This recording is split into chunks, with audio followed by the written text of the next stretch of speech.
ketika kita berjuang melawan kebohongan dan manipulasi yang kelas super kayanya bersalah.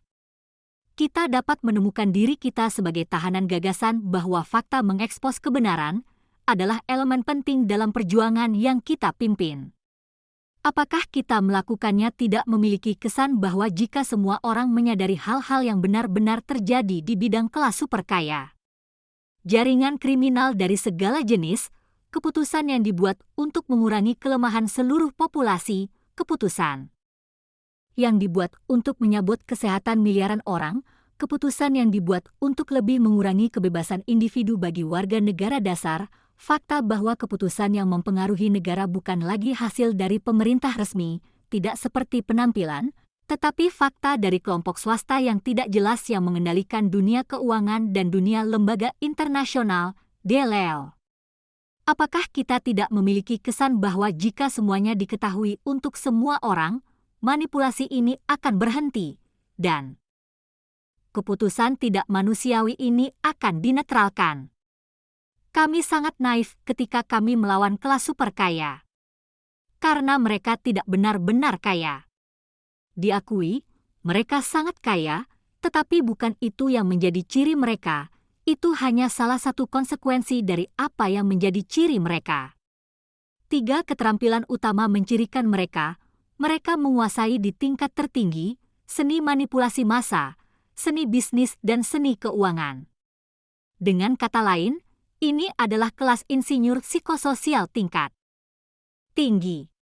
Dan kami belum memahami sumber kekuatan sosial mereka yang luar biasa, jika kami belum memahami ini. Teknik psikososial bukanlah disiplin yang dapat Anda pelajari di universitas atau di sekolah tinggi.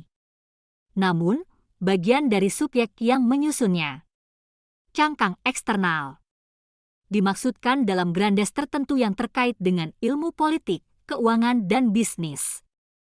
Hal-hal terpenting dalam disiplin ini yang berkaitan dengan psikologi energi individu dan massa, dan dengan ilmu pengkondisian mental dan pengaruh psikis pada individu dan massa, hanya bercabang kepada orang-orang yang telah diperkenalkan dan diintegrasikan ke dalam lingkaran tertentu. Jika kita bisa memberikan gambaran umum yang agak istimewa dari apa yang dapat kita sebut di sini elit psikososial, kita akan mengatakan bahwa itu terdiri dari 2 tingkat, orang-orang berkuasa dan para penguasa kekuasaan. Yang pertama dapat diajarkan sendiri setelah membangun pendakian ekonomi atau politik mereka sendiri, dan ketika mereka berada di tingkat tertinggi pendakian mereka menjadi sekutu yang sadar akan yang terakhir, dan yang terakhir selalu berpendidikan sangat baik dan terlatih dalam seni psikologis dan psikis, sampai berkembang hingga tingkat yang dikumpulkan 2 hal besar, kompetensi manipulasi mental massa dan individu. Dan individu kekuatan membaca dan pengaruh psikis pada massa dan individu. Jika Anda bertemu dengan master kekuasaan suatu hari, jika dia ingin meninggalkan Anda kenangan kuat dari pertemuan ini, Anda akan mengalami di hadapan makhluk yang mampu membaca dalam pikiran emosional Anda seperti dalam buku terbuka, dan mampu menarik Anda atau menghambat Anda secara psikis dan langsung dengan kekuatan yang tak tertahankan. Khususnya, Anda akan memiliki perasaan yang Anda temukan di depan dari suatu makhluk yang memiliki spesies yang lebih unggul dari spesies manusia, meskipun memiliki penampilan manusia. Orang yang dapat beroperasi dalam urutan tersebar di bidang sosial dan saling bertarung sesuai dengan keanehan yang masih ada di antara mereka. Ini adalah bagian yang terpecah dan kacau dari elit psikososial, terutama ketika datang ke para pemimpin politik. Para penguasa kekuasaan adalah yang terorganisasi dan kelas sosial yang paling bersatu di dunia. Dan mereka memiliki sebuah visi ambisius tentang evolusi jangka panjang kemanusiaan, dan mereka bekerja untuk melayani visi ini. Satunya masalah kecil adalah bahwa dalam visi ini, orang biasa bukanlah hal yang paling penting. Yang biasa manusia menyiratkan masa orang biasa. Dan itu adalah hal yang paling tidak penting. Dan jika Anda bereaksi di sini sebagai orang biasa, Setelah mendengar bahwa para penguasa kekuasaan memiliki visi ambisius tentang evolusi kemanusiaan, dan setelah mendengar bahwa manusia biasa adalah hal yang paling tidak penting dalam visi ini, Anda akan memiliki kesan kontradiksi, bahkan omong kosong, dalam subjek. Saya membiarkan Anda mengelola semampu kesan kontradiksi ini. Tapi ya, itu manusia biasa adalah fakta kecil dalam persamaan peradaban bahwa para penguasa kekuasaan mencoba untuk menyelesaikannya berabad-abad. Dan elit ini lebih peduli dengan kondisi pembaruannya selama berabad-abad, karena anggotanya tidak abadi. Bahkan jika itu tidak sepenuhnya benar ketika demikian. Daripada dengan reaksi dari manusia biasa terhadap keterbatasan dan ketidaknyamanan kondisinya. Para penguasa kekuasaan memiliki tindakan terhadap dunia yang bukan untuk keuntungan orang biasa. Tanpa tujuan, namun menghancurkan orang biasa. Dan ini adalah pengamatan dari apa yang melahirkan dalam panggilan perjuangan sosial S melawan kekuatan super di dunia ini. Kita dapat membawa beberapa estocade melawan orang-orang berkuasa. Tetapi melawan para tuan kekuasaan, kami sangat naif.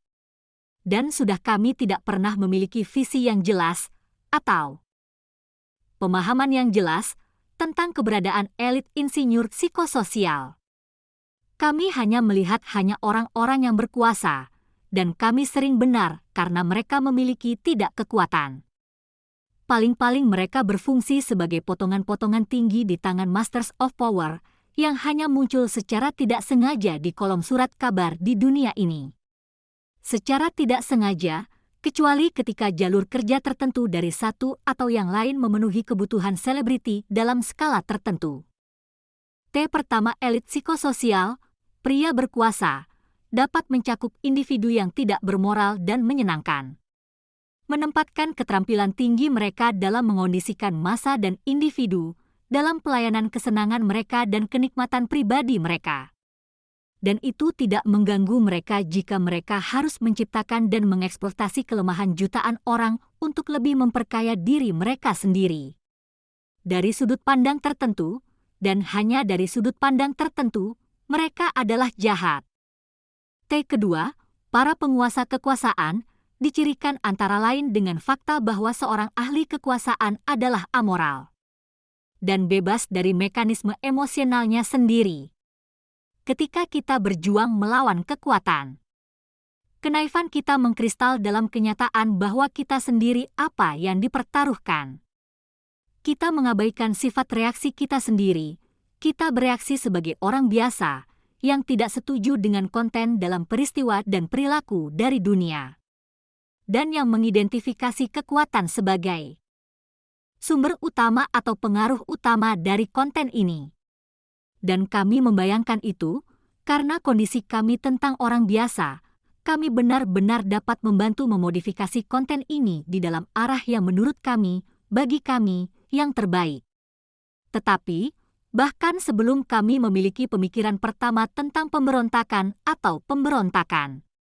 Sebelum kami bahkan mengajukan tindakan pertama dari kontestasi sosial. Insinyur psikososial telah mendahului model tersebut dan garis perbedaan pendapat yang akan kami adopsi secara spontan. Dan mereka bahkan telah menentukan penyebab yang akan kami pertahankan, perjanjian yang akan kami ikuti, langkah-langkah yang akan kami lawan.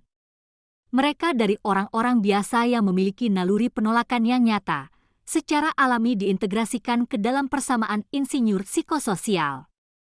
Sedikit seperti insinyur konstruksi memberikan kendala, tekanan, dan guncangan yang akan dialami bangunan itu.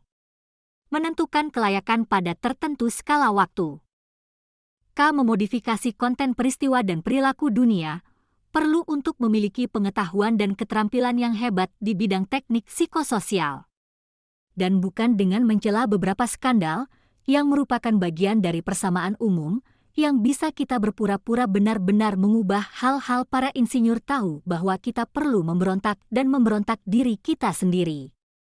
Dan fakta bahwa kita dapat memenuhi kebutuhan ini masih merupakan elemen dari persamaan mereka.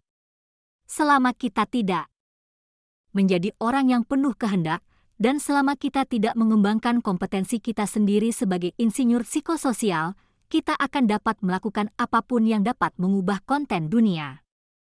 Jika kita ingin berubah dunia, kita tidak akan pernah bisa tinggal oleh pria biasa. Tidak pernah.